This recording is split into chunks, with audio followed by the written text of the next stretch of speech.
আসসালামু আলাইকুম রহমতুল্লাহি ওবরকাতুহু। সম্মানিত দর্শক, আজকের যে পর্বটি, এটা অনেকটা ফোক এবং ফ্যান্টাসি প্রকৃতির। আপনারা হয়তো অনেকেই ভাববেন যে একজন মানুষের মৃত্যু নিয়ে, একজন মানুষের জীবন নিয়ে কি করে ফ্যান্টাসি তৈরি হতে পারে, বা এটা হাউ ইট ইজ পসিবল। এখানে একটা বিষয় আপনাকে বুঝতে হবে যে বাংলাদেশের ৬ কোটি মানুষ, ৬ কোটি মানুষ যারা যে কোনো মূল্যে চাচ্ছে শেখ হাসিনা আরও বহু বছর বেঁচে থাকুক। তার কোনো অপরাধ নেই, তার কোনো অন্যায় নেই, এবং তার হাতেই আল্লাহ রাব্বুল আলামিন সমস্ত বরকত দিয়ে রেখেছেন এই ৬ কোটি মানুষের জীবন জীবিকা থেকে শুরু করে আরও অনেক কিছু। তো এরকম একটা জায়গাতে আপনি চিন্তা করেন যে মানুষের যে তাদের যে কল্পনার শক্তি, তাদের যে ইচ্ছার শক্তি, সেটা যে কোনো সময় সুনামি আকারে এই রাজপথে ভেঙে পড়তে পারে। অন্যদিকে এই ৬ কোটির কাউন্টার আরও ৬ কোটি মানুষ। এই ৬ কোটি মানুষ শেখ হাসিনাকে একটা বিরাট অংশ ভয় পাচ্ছে, আর একটা বিরাট অংশ মাঝামাঝি যে না, একেবারে খারাপ ছিল না, এই শুধুমাত্র এই জিনিসগুলো যদি বাদ দিত তাহলে তো বর্তমান যেভাবে চলছে তাদের চেয়ে ভালো চলতো। আরেকটি অংশ বলছে যে না, এই ভদ্র মহিলা কোনো অবস্থাতেই ভালো ছিলেন না, তার বেঁচে থাকার কোনো অধিকার নেই। এই বাংলাদেশের যত রকম অশান্তি সুনির্দশা তার কারণে হয়েছে, এবং আজকের যত কিছু দুর্ভোগ দুর্দশা সরকারের, সব শেখ হাসিনার জন্য। কাজেই তাকে মারতে হবে, তাকে ফাঁসিতে চড়াতে হবে, এবং তাকে এই বাংলার মাটিতে এনে দৃষ্টান্তমূলক শাস্তি দেওয়ার মাধ্যমেই এই রাষ্ট্রের কল্যাণ নিহিত। এদের সংখ্যাও কিন্তু কয়েক কোটি। তো কাজেই যখন এরকম একটা অবস্থা চলে, সেখানে মাঝে মাঝে একটা জায়গায় যদি আপনাকে অবস্থান করতে হয়, তাহলে ফ্যান্টাসি ছাড়া আর কোনো উপায় নেই। আপনি এখানে যদি ধরুন শেখ হাসিনার পক্ষে খুব বেশি কথা বলতে যান, তাহলে তারা যারা প্রতিপক্ষ, তারা সঙ্গতির কারণে আপনাকে ফাঁসির আসামি বানিয়ে ফেলবে। আর আপনি যদি শেখ হাসিনাকে ফাঁসির আসামি বানিয়ে অন্য যে সকল কট্টরপন্থী এখন যারা নেতা রয়েছেন তাদের মতো কথাবার্তা বললেন, তাহলে আপনাকেও তারা হিট লিস্টে রেখে দেবে।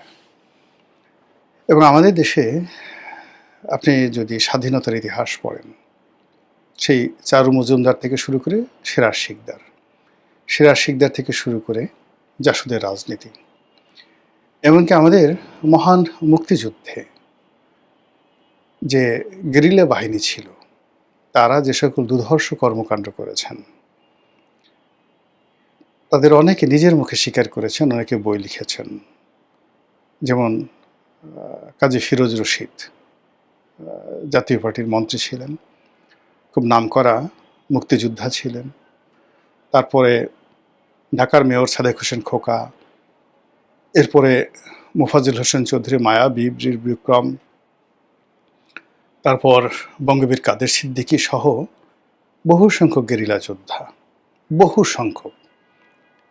একের নাম বললে হয়তো 200-300 নাম তো বলা যাবেই, যারা সবাই এক একজনের জীবন্ত কিংবদন্তি। তারা তাদের 9 মাসের গেরিলা যুদ্ধে অপারেশনে, তাদের প্রয়োজনে এহেন কর্ম নেই যে তারা করেনি, সব কাজ তারা করতে পেরেছেন। ইট মিনস, এর অর্থ যে যখন দেয়ালে পিঠ ঠেকে যায় মানুষের, তখন তারা সব কিছু করতে পারে। এর অর্থ শেখ হাসিনার যারা ভক্ত অনুরাগী রয়েছেন, আওয়ামী লীগের যারা লোকজন রয়েছেন,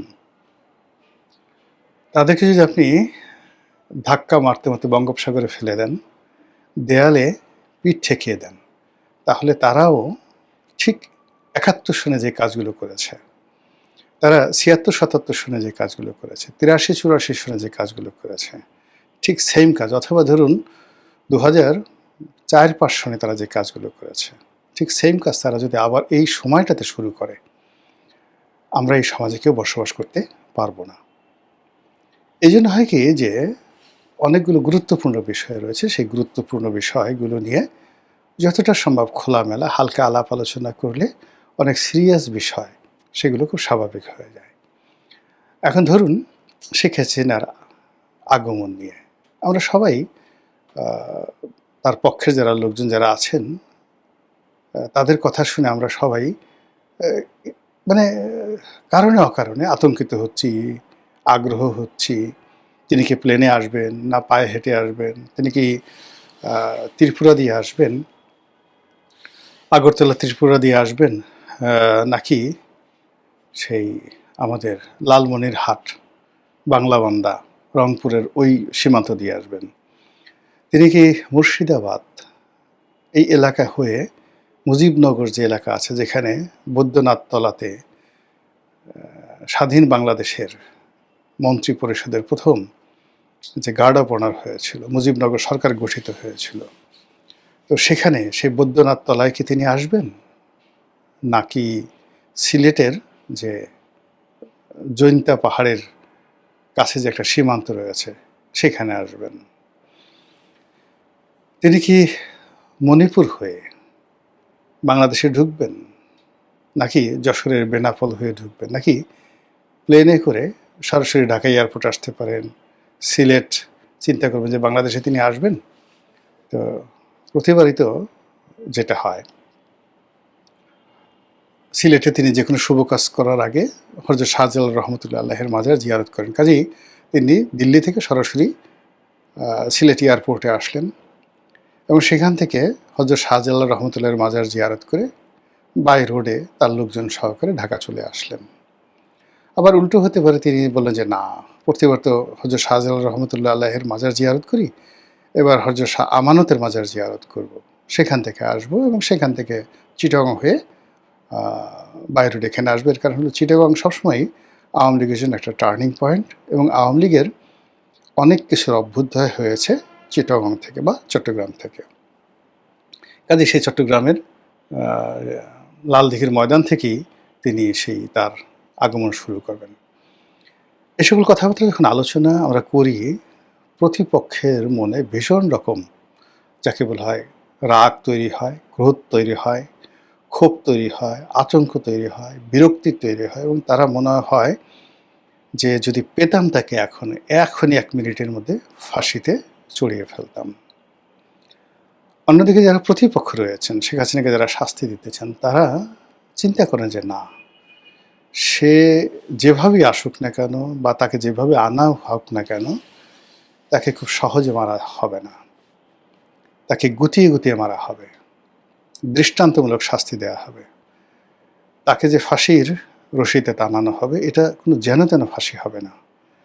বিশেষ 3 রং লাল, নীল, সবুজ, এই লাল, নীল, সবুজ 3টি বিশেষ যে রং, এই রঙের যে পৃথিবীর সবচেয়ে শক্ত যে দড়ি আছে, এই রঙের দড়ি বিদেশ থেকে ইম্পোর্ট করে আলাদাভাবে এই ফাঁসি রশি বানিয়ে আনা হবে এবং সেই যে ফাঁসির রশি, সেই ফাঁসির রশিতে টানিয়ে তাকে ওই একবারই মানে ওই রশিটি ব্যবহৃত হবে। আমাদের যারা জল্লাদখানা আছে, আমি জানি না, এখানে হয়তো প্রত্যেকটা জল্লাদখানায় যে ফাঁসির রশি এগুলো নতুন থাকে না, এগুলো পুরনো থাকে।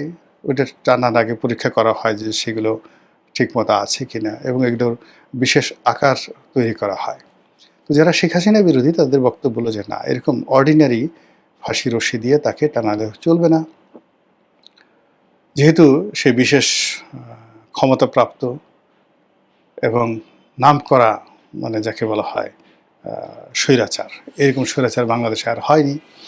কাজেই তার জন্য আলাদা স্পেশাল অর্ডার দিয়ে রশি বানিয়ে আনতে হবে এবং সেই রশি কোথা থেকে আনবে, মানে এটা মানে ছক্কা ফক্কা দিয়ে, যেমন চীন থেকে আনা যাবে না, তারপরে আমেরিকা থেকে আনা যাবে না, এই রশি আনতে হবে পাকিস্তান থেকে, তুরস্ক থেকে স্পেশাল অর্ডার দিয়ে সেই ফাঁসি আনাতে হবে। বিকজ এই দুটো রাষ্ট্র এখন যে কোনো কারণে বাংলাদেশের বন্ধু হয়ে গেছে এবং এখন যারা ক্ষমতায় আছেন তাদের অনেকের সঙ্গে এই দুটো রাষ্ট্রের ভালো সম্পর্ক, ফলে তারা যদি কোনো রশি দেয় সেই রশিতে যদি কাউকে আটকানো হয় তাহলে তার আর রক্ষা নেই।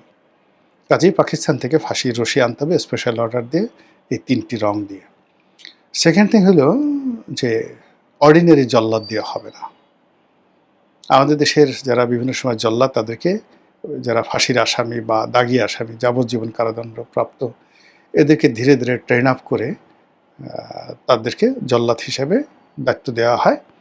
এবং এই যে সবচেয়ে বড় একটা জল্লাদ, তাকে সম্প্রতি ছাড়া হয়েছে, তার নানা রকম লোমহর্ষ কাহিনী আমরা শুনেছি। তো সেক্ষেত্রে এরকম অর্ডিনারি যাকে বলা হয় যারা জল্লাদ রয়েছেন, এরকম তো হবে না। শেখ হাসিনার জন্য আলাদা মহিলা জল্লাদ লাগবে, এবং সেই মহিলা জল্লাদ আগের থেকে ট্রেন আপ করতে হবে। এবং যেদিন এই মহিলা জল্লাদ দিয়ে ৩ রঙের রশি দিয়ে শেখ হাসিনাকে টানানো হবে, তখন বুঝবে নরেন্দ্র মোদী যে এই যে বাংলাদেশে যে নতুন একটা শ্রেণী তৈরি হয়েছে, ভারত বিরোধী একটা শক্তি, তাদের কত শক্তি, তাদের কত ক্ষমতা, তাদের কত যাকে বলা হয় সাহস। এর কারণ হলো যে তারা শেখ হাসিনাকে মনে করছে দিল্লির প্রতিভু। তারা শেখ হাসিনাকে টানানো মানে দিল্লির কুতুব মিনারকে ফাঁসিতে লটকানো। তারা শেখ হাসিনাকে ফাঁসিতে লটকানো মানেই তারা মনে করছে নরেন্দ্র মোদী এবং অমিত শাহকে, দুইটাকে একত্রে ফাঁসি দেওয়া, এই কাজটি করা। ফলে সেই কাজটি সেলিব্রেট করার জন্য যারা শেখ হাসিনার প্রতিপক্ষ, তারা সকাল বিকেল যদি খুব নীরবে নিভৃতে নাকে নস্যি দিয়ে এই চিন্তা করতে পারে, তাহলে ধরে নেবেন যে শেখ হাসিনার পতন হবে। আর যদি এই ধরনের চিন্তা মাথায় আসা তো দূরের কথা, উল্টে ফেলে আপা আসবে, এই কথা শোনার সঙ্গে সঙ্গে কারো হাঁটু কাঁপুনি শুরু হয়ে যায়, কারো অন্তর্বাস ঘেমে যায়, কারো মাথার চুল, কারো অর্ধেক টাক পড়া আছে। দেখা গেল যে এই কথা স্মরণ হওয়ার সাথে সাথেই ওই ধরনের কোনো খবর শেখ হাসিনা আসতেছে, 10-12টা চুল পড়ে গেল। যাদের মাথায় একেবারে পুরো টাক, তাদের মুখের মধ্যে দেখা গেল যে চান্দির মধ্যে হঠাৎ করে একটা দাগ পড়ে গেল। তো এরকম যখন একটা অবস্থা হয়, তখন আপনি দেখবেন যে শেখ হাসিনার যারা পক্ষের যারা লোক আছেন তাদেরই বিজয় হবে। মূলত যে কোনো একটা ঘটনা ঘটে পাবলিক পারসেপশনের উপরে, পাবলিক ঘটনাটিকে কিভাবে নেয়, কিভাবে বিশ্বাস করে, এবং সেই বিশ্বাস অনুযায়ী তার মনোবল কোন পর্যায়ে আছে। যদি শেখ হাসিনার ফাঁসির দাবিদার যারা লোকজন রয়েছেন, তাদের চিন্তা চেতনা কর্ম ঐক্যবদ্ধ থাকে এবং তারা সুদৃঢ় হয়, সেক্ষেত্রে শেখ হাসিনা যত শক্তিশালী রাষ্ট্রের আশ্রয় থাকুন না কেন, এই পৃথিবী তার জন্য নিরাপদ নয়। আবার অন্যদিকে শেখ হাসিনার যারা কর্মী সমর্থক রয়েছেন, তারা যদি তাদের নেত্রীর দেশে ফিরে আসার ব্যাপারে সুদৃঢ় থাকেন, আর শেখ হাসিনার দেশে ফিরে আসার খবরে যদি কারো পিলে চমকে যায়, কারো পেটের মধ্যে গুড়গুড়ানি শব্দ শুরু হয়ে যায়, কারো নাভির গোড়ায় চিনচিন করে শব্দ করে ওঠে, কারো হাত পা কাঁপা শুরু হয়ে যায়, কারো গলা শুকিয়ে যায়, আপনি নিশ্চিত থাকেন শেখ হাসিনারই বিজয় হবে। এটাই হলো সায়েন্স অফ পলিটিক্স।